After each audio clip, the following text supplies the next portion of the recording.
प्रिय मित्रांनो, आपल्या जीवनात खूप सारे धर्मगुरू असतात जे आपणाला प्रेरणा देतात. आज आपल्यात असेच एक धर्मगुरू आहेत ज्यांनी मराठी मिस्सा ग्रंथाचे भाषांतर केले. त्याचप्रमाणे उपासना गीतामध्ये भरीव असे कार्य केले आहे. चर्चमधील उपासना गीताद्वारे आपल्याला नवीन अशी दिशा दिलेली आहे. And he is none other than our Reverend Father Hilary Fernandez. I now request Father Leslie to kindly escort Father Hilary and Father Peter Dicona, Dean of the Bhinder Deanery, on stage.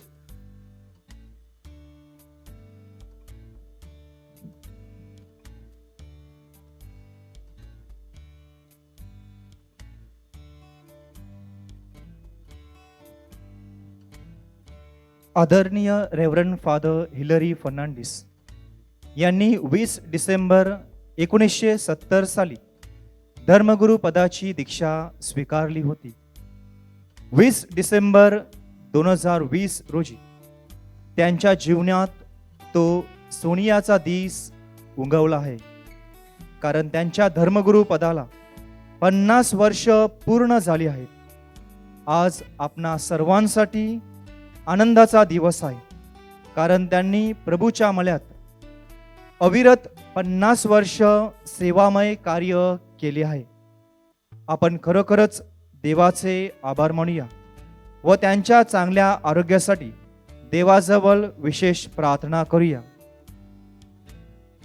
आदरणीय father Hillary Fernandes हे मुक्तिसागर केंद्राचे संस्थापक व पहिले संचालक होते व त्यांनी खूप असे चांगले कार्य करून अनेक लोकांना त्यांच्या शब्दाने व मार्गदर्शनाने चांगली दिशा दाखविली आहे. आता मी मुक्तिसागर केंद्राच्या वतीने सौ सुझी हेनरिक्स यांना विनंती करतो की त्यांनी रंगमंचावर येऊन फादर हिलरी फर्नांडिस बद्दल 2 शब्द सांगावे. फादर हिलरी फर्नांडिस हे नाव महाराष्ट्रातील ख्रिस्ती समाजात, विशेषतः मुंबई व वसई सरधर्म प्रांतामध्ये सगळ्यांच्याच परिचयाचे आहे.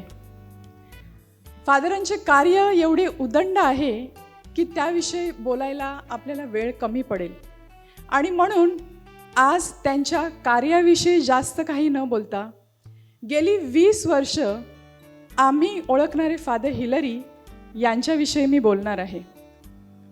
फादर हिलरी ही एक विचारधारा किंवा एक चळवळ आहे. He is an institution in himself. 20 December रोजी फादरांनी आपल्या धर्मगुरू पदाची 50 वर्ष पूर्ण केली. या 50 वर्षाचा कामाचा आढावा फार मोठा आहे. चर्चमधील गायनाचे पुस्तक उचला की वेदीवरील बायबलचा ग्रंथ घ्या, या सगळ्यामध्ये फादरांचा सिंहाचा वाटा आहे. कारण फादरांनी त्यांच्या संगीताचे व बायबलचे असलेले प्रचंड ज्ञान यामध्ये उतरविले आहे. वसईमध्ये जीवन दर्शन केंद्राची स्थापना करून 20 वर्ष त्यांनी तेथे कार्य केलं. निर्मल, पापडी, जुहू व उत्तन या पॅरिशेसमध्ये भरघोस असं कार्य केलं. उत्तनला त्यांनी मुक्तिसागर प्रबोधन केंद्राची स्थापना केली. आज मुंबई सरधर्म प्रांताचे मराठी भाषिक लोकांचे पास्टर सेंटर हे मुक्तिसागर बनले आहे. फादरांचे विशिष्ट म्हणजे ते कुठल्याही वयोगटाबरोबर काम करू शकतात. अगदी आलतार सेवकापासून ज्येष्ठ नागरिक त्यांच्याबरोबर आनंदी किंवा कम्फर्टेबल असतात. ते फार मोठे व्यक्तिमत्व असले तरी छोट्या छोट्या गोष्टींवरती त्यांचं लक्ष असतं. पॅरिश प्रीस असताना मिसा संपल्यानंतर ते आलतार मुलांबरोबर संभाषण करायचे. कॉयरला सांगायचे, लोकांचा मिसामध्ये सहभाग तुम्ही वाढवायचा आहे. आपल्या गावातील गरीब कुटुंबांना कुठल्या गोष्टीची गरज आहे याच्यावरती सुद्धा त्यांचं लक्ष होतं. त्यांची दूरदृष्टी तर वाख्याण्याजोग आहे. 2004 साली म्हणजेच 16 वर्षापूर्वी त्यांनी उत्तनला इंग्लिश मीडियम स्कूलची सुरुवात केली. आपल्या मुलांनी चांगलं शिक्षण घ्यावं व पुढे जावं ही त्यांची विचारधारणा होती. पुढे भाटेबंदर येथे अप्रतिम सुशोभीकरण, धावगी येथे सेंट मदर तेरेसाचे मंदिर हे त्यांच्या दूरविचार सरणीतून उदयास आलेले उपक्रम आहेत, ज्याचा फायदा आता समाजाला होत आहे. त्यांच्या मते जर आपण आपल्या शिक्षणाचा फायदा समाजासाठी केला नाही तर अशिक्षित राहिलेलेच बरे. ते नेहमी म्हणतात, तुमचं वय काहीही असो, जगाकडे नवीन पिढीच्या दृष्टिकोनातून बघा, म्हणजे नवीन विचार, नवीन संकल्पना तुम्हाला समजतील. बी विथ द टाइम. उदाहरण द्यायचे झाले तर या वयात फादर स्मार्टफोन वापरण्यात एकदम तरबेज आहेत. गुगलवरून कुठलीही माहिती, कुणाचीही मदत न घेता ते स्वतःहून घेत असतात व आपलं काम पुढे चालू ठेवत असतात. कोणत्याही अडचणीला मात करायचे सामर्थ्य हे त्यांच्यामध्ये आहे, कारण अडचणीवर चर्चा करण्यात ते वेळ घालवत नाही, तर त्यातून मार्ग शोधत असतात. त्यांच्याबरोबर काम करण्याची संधी जर आपणापैकी कोणाला मिळाली असेल तर ते आपले भाग्यच समजा. त्यांच्या डिक्शनरीमध्ये नो किंवा नाही हा शब्दच नाही. कुठल्याही योग्य कार्यास ते प्रोत्साहन व संधी देतात. समोरच्या माणसामध्ये असलेले कला कौशल्य ते ओळखू शकतात व त्या माणसाला पुढे जाण्याची संधी देतात. एखादा उपक्रम नीटनेटका आणि वेल प्लॅन्ड कसा असावा हे जर कोणाकडून शिकायचं असेल तर ते फादर हिलरी आहेत. 20 वर्षापूर्वी जेव्हा फादर उत्तनला आले तेव्हा त्यांनी एक प्रकारचे नेतृत्व, लीडरशिप या समाजामध्ये घडविली व या नेतृत्वाखाली अनेक असे समाजप्रेरक घडले गेले, जे आजही समाजामध्ये कार्य करत आहेत. समाजात नेतृत्व, लीडरशिप तयार करणं हे सगळ्यांना जमत नाही, परंतु फादर तुम्ही ते उत्तनवासियामध्ये करून दाखवलं. त्यावेळी फादरांच्या मायाळू छत्राखाली 15 मुलं चर्चमध्ये राहत होती. आज त्यांच्यापैकी एक धर्मगुरू झाले आहेत व दुसरे दोघं सेमिनरीमध्ये शिक्षण घेत आहेत. एखाद्या व्यक्तिमत्वाची एवढी छाप समाजावर पडावी यापेक्षा दुसरी पोचपावती ती काय? फादर, तुमच्याबद्दल बोलण्यासारखे खूप काही आहे, परंतु वेळ फार कमी आहे. तुम्ही तुमच्या आयुष्याची 50 वर्ष ईश्वरासाठी दिली. तुम्ही जे कार्य लोकांसाठी केले आहे व करत आहात त्याबद्दल तुमचे जेवढे आम्ही आभार मानू तेवढे कमीच आहेत. या वयात सुद्धा फादरांचे ख्रिस्त गीत गाता हे 2000 पानी ग्रंथाचे काम चालू आहे व त्यासाठी दिवसभरामध्ये फादर 12 ते 14 तास लिखाण काम करत असतात. त्यांना ही शक्ती देवाने दिलेली आहे, त्याबद्दल देवाचे आभार. फादर, येणाऱ्या आयुष्यात परमेश्वराने तुम्हाला चांगले मानसिक व शारीरिक आरोग्य द्यावे हीच आमची आज ईश्वरचरणी प्रार्थना. Thank you.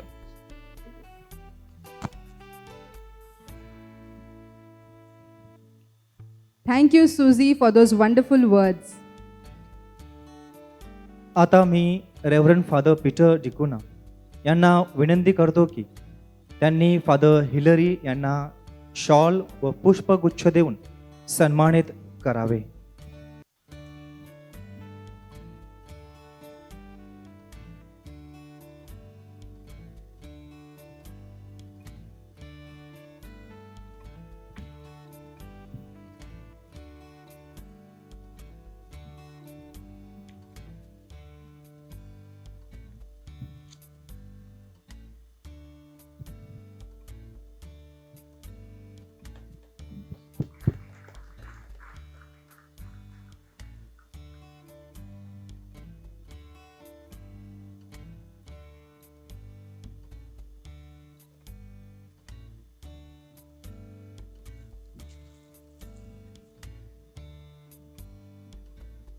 I request you all to please give him a round of applause. And it's now time that our golden priest, Reverend Father Hilary, enlightens us with his words of wisdom. Father Hilary, I request you.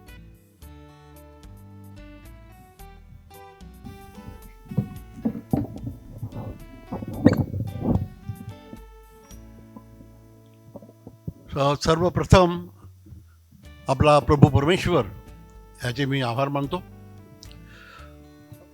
त्याच्यानंतर माझे आई वडील, माझे कुटुंबीय, इतर माझे मित्र, ज्यांनी मला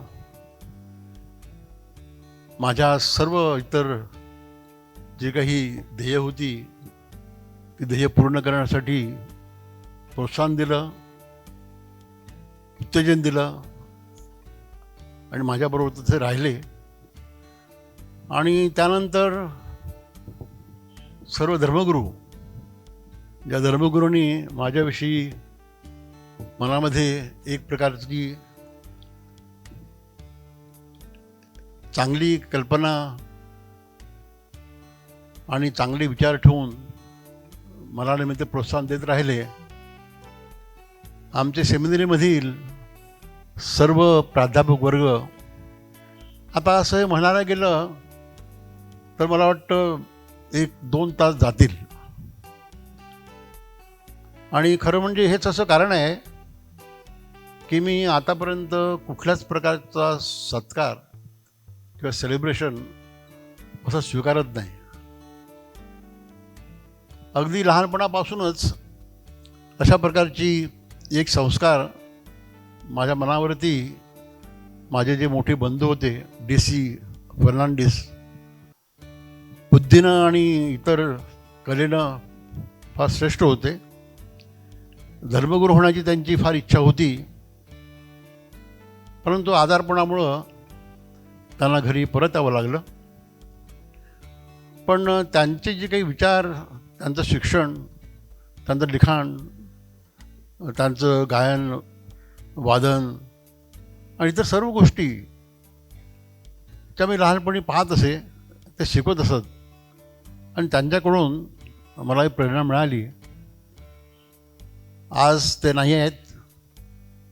माझे इतरसुद्धा बहीण भावंड, आम्ही सर्व 13 भावंड, आई वडील धरून आम्ही 13, 14, 15 असे झालो. त्यावेळी फार मोठी कुटुंब होती आणि ह्या कुटुंबामध्ये एक वेगळ्या प्रकारचं प्रेम मिळत असे. आणि मी सर्वात लहान असल्यामुळं मला त्याचा फारच फायदा झाला. माझे आई वडील, माझे इतर सर्व बहीण भाऊ या सर्वांनी मला खूप प्रेम दिलं आणि त्याची आठवण मी कधी विसरू शकत नाही. पण निदान त्यासाठी तरी तुम्ही या एकत्र आणि समारंभ करा अशी माझ्यावरती नेहमी दडपण येत असे. पण मी ते काही स्वीकारलं नाही. आपला देश गरीब आहे आणि आजूबाजूला आपण पाहिलं तर एवढे लोक गरीब आहेत की लहानपणापासून माझ्या मनामध्ये असा विचार यायचा की का गरिबी ही, कशासाठी गरिबी, आणि मन कळवळायचं. आणि नंतर आमच्या कुटुंबालाच एक अशा प्रकारनं एक तत्त्व त्याने स्वीकारलं होतं की आपण कुठल्याच तऱ्हेचे समारंभ, इतर काही सेलिब्रेशन्स करायचे नाही की ज्या ठिकाणी गरिबांचा आपण विचार करत नाही, विचार राहतच नाही. गरीब फक्त काम करतात आपल्याकडे आणि आपल्याकडे त्यांच्यासाठी काहीच नसतं. पण निदान विचारानं तरी आपण हे असं करू. आणि म्हणून मीच आग्रह धरला होता पहिल्यापासूनच, माझ्या वाढदिवसापासूनच. माझा ऑर्डिनेशन झाला तेव्हासुद्धा, 25 वर्ष झाली तेव्हासुद्धा, आणि आताही 50 वर्ष माझे पूर्ण होतात ऑर्डिनेशनला. तेव्हा आभार मानायचे देवाचे आणि सर्वांचेच आभार मानायचे. आणि मी काही तयार नव्हतो आजच्या ह्या अशा प्रकारे शुभेच्छेच्या कार्यक्रमासाठी. पण फादर लेझली यांनी फारच आग्रह केला मला की फादर तुम्ही या, नुसतं एक पुष्पगुच्छ घेऊन जा. तर पण तेवढंच, त्याच्या पलीकडे काही नको, मला समारंभ नको. इतर लोक फादर समारंभ करतात त्याच्या मी काही विरोधात नाही, परंतु मी स्वतःचं एक असं एक प्रिन्सिपल ठेवलं होतं की नाही, समारंभ नाही, ज्याला सेलिब्रेशन म्हणतो, फंक्शन म्हणतो, तसं काही नाही. देवाच्या आभार मानायचे. ज्यांनी ज्यांनी आपल्या जीवनामध्ये आपल्याला सहकार्य केले त्यांचे आभार मानायचे. आणि जे उद्दिष्ट डोळ्यासमोर आहे ते घेऊन पुढं काम करायचं. अशा विचारानं मी चालू आहे. खास करून इथे मी आता निवृत्त जीवन जगत आहे.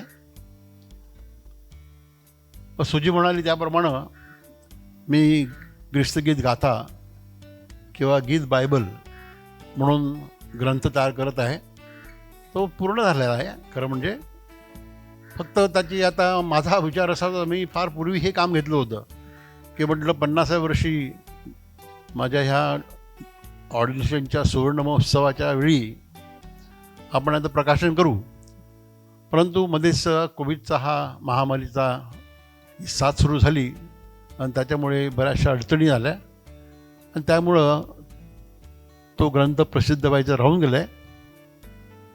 परंतु ह्या 21व्या पुढच्या ह्या 2021मध्ये पुढे लवकरच तो मी प्रसिद्ध करणार आहे आणि तेच माझ्या जीवनाची एक चिन्ह म्हणून राहील अशा विचारानं मी तो ग्रंथ प्रकाशित करणार आहे.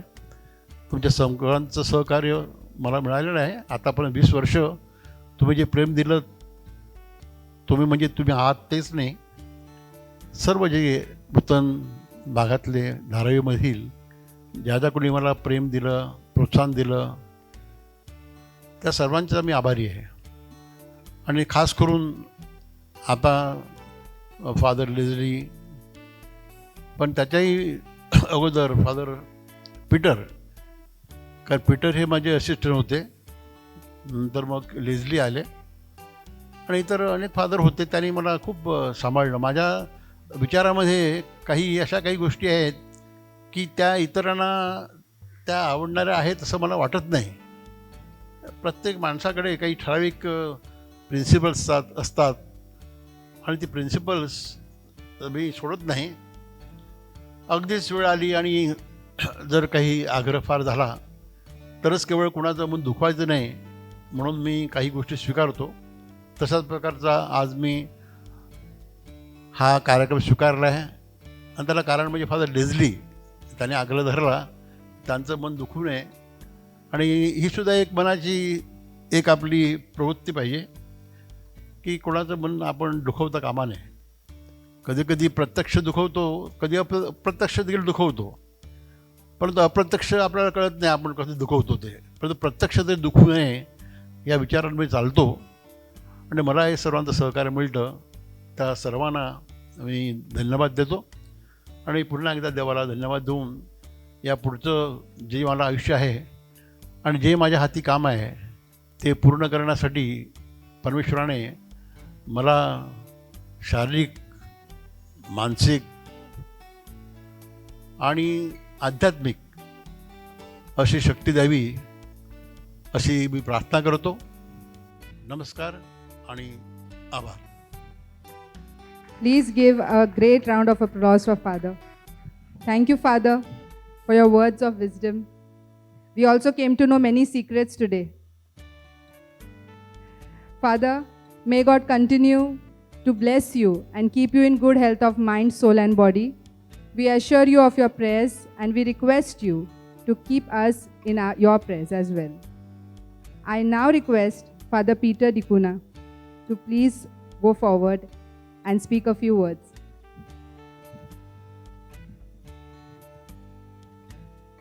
माझ्या प्रिय बंधू भगिनींनो, पहिल्या प्रथम मी फादर हिलरी फर्नांडिस यांच्या ऑर्डिनेशनला 50 वर्ष पूर्ण झाली, त्याबद्दल मी त्यांचं अभिनंदन करत आहे. सॉलोमन राजाला देवाने विचारलं, तुला काय पाहिजे बोल. सॉलोमन राजाने पैसा मागितला नाही, संपत्ती मागितलं नाही, बंगला मागितला नाही, काही मागितलं नाही. त्याने सांगितलं की मला फक्त ज्ञान दे, विजडम दे, फक्त मला तू विजडम दे. Give me wisdom to run this kingdom. आणि फादर हिलरीला मला वाटते देवाने तोच प्रश्न विचारला असेल जेव्हा त्यांचं ऑर्डिनेशन झालं तेव्हा, की फादर हिलरी तुम्ही मला सांगा की तुम्हाला काय पाहिजे. आणि फादर हिलरीने पण तोच उत्तर दिलं असेल की मला ज्ञान दे, की जे ज्ञान मी लोकांना देऊ शकेन. आणि प्रिय बंधू भगिनींनो, मित्रांनो, सुजीने जे सांगितलं ते खूप कमी सांगितलं कारण वेळ नव्हता. पण आजपर्यंत संपूर्ण मराठी भाषिकांसाठी जे कार्य केलेलं आहे ते वाखाणण्यासारखं आहे. माझं लेझलीचं अभिनंदन. त्याने क्रिसमस कॅरल इथे आयोजित केलेली आहे. पण यामध्ये जी गाणी गाणारी आहेत, जी गाणी आहेत ती कोणाची आहेत? फादर हिलरीचे आहेत. आज जगात मराठी मिसा होतोय. कोणी लिहिलं? मिसल कोणी लिहिली? डिक्शनरी कोणी लिहिली? फादर हिलरीनी. ही जी आपण गातो आहोत, ही पुस्तकं आहेत, संपूर्ण गाणी ही फादर हिलरीने लिहिलेली आहेत. मला माहीत आहे, मी जे लहान होतो तेव्हा आमच्या नानबटला फादर त्यांचा ग्रुप घेऊन यायचे, कीर्तनाद्वारे ते लोकांना शिकवायचे, धर्म द्यायचे, श्रद्धा द्यायची. आज सुद्धा मला आठवण आहे की फादरने तो गाणं लिहिला होता, उंटाचा तांडा निघाला निघाला निघाला. आता सुद्धा आपण गातो आहोत, स्वप्न देवाचं साकार झालं. ही सगळी गाणी फादर हिलरी यांनी लिहिलेली आहेत आणि आज सुद्धा ते लिहत आहेत. सुजीने अतिशय सुंदररित्या फादरांच्या कार्यांचं वर्णन केलेलं आहे. मी पुन्हा एकदा फादरांचं अभिनंदन करत आहे. आणि फादर हिलरी, तुम्ही जे केलेलं आहे मला वाटतं पुढे कोण करणार नाही. कारण फादर हिलरीनी सेमिनीत असताना सुद्धा काही जुने फादर सांगायचे की फादर हिलरी मध्येच लिप बंद करायचे आणि तेव्हा तिथे लिहायचे, कारण त्यांना त्याचा अलाउड नव्हतं.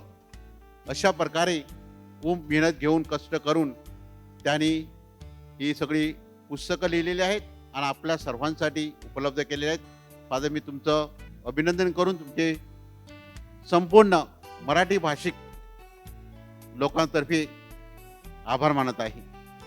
आज फादर लेझली यांच्या मनामध्ये तो विचार होता की आपले सर्व कॉयर्स आहेत धारावी डिनरीचे, त्यांनी यावं, गावं आणि क्रिसमसचा संदेश लोकांना द्यावा. त्यासाठी त्यांनी हे क्रिसमस कॅरल आयोजित केलेले आहे.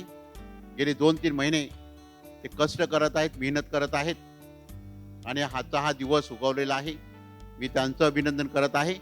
आणि फादर लेझली यांना जी लोक मदत करतात, त्यांचा स्टाफ आहे, मी त्यांना सुद्धा धन्यवाद देत आहे. आणि फादर लेझलीला सांगत आहे की असंच कार्य जे फादर हिलरीने चालू केलं होतं तेच असं पुढे जाऊ दे, जेणेकरून जे मराठी भाषिक आहेत त्यांना त्यांची जी गरज आहे ती पूर्ण होईल. आपल्या प्रत्येकांचे स्वप्न असतात, घर बांधायचं स्वप्न, नोकरीचं स्वप्न, ही सगळी स्वप्न पूर्ण झाल्यावर आपल्याला आनंद होतो. देवाचं एक स्वप्न होतं की त्याच्या पुत्राला त्याला पाठवायचं होतं जगाचं तारण करण्यासाठी, आणि त्याद्वारे त्याने अनेक संदेश ते पाठवले आणि शेवटी प्रभू येशू ख्रिस्ताला पाठवलं. आणि म्हणून फादर हिलरीने लिहिलं, स्वप्न देवाचं पूर्ण झालं. आणि जेव्हा देवाचं स्वप्न पूर्ण होतं तेव्हा आपलं स्वप्न पूर्ण होते. तर देवाच्या स्वप्नामध्ये प्रेम असतं, शांती असते, ऐक्य असते. ते जर स्वप्न आपण घेतलं तर आपण शांतीने, प्रेमाने, ऐक्याने जीवन जगू शकतो. आणि आपण हा क्रिसमस साजरा करीत आहोत, नाताळचा सण, आणि तोच संदेश देत आहे की देव आपल्यामध्ये आहे. त्या देवाच्या आपण आज्ञा पाळाव्यात आणि त्यांच्या प्रेमात राहावं. पुन्हा एकदा फादरांचं अभिनंदन. आणि फादर लेझली, तुमचं सुद्धा अभिनंदन आणि in advance happy Christmas. Thank you.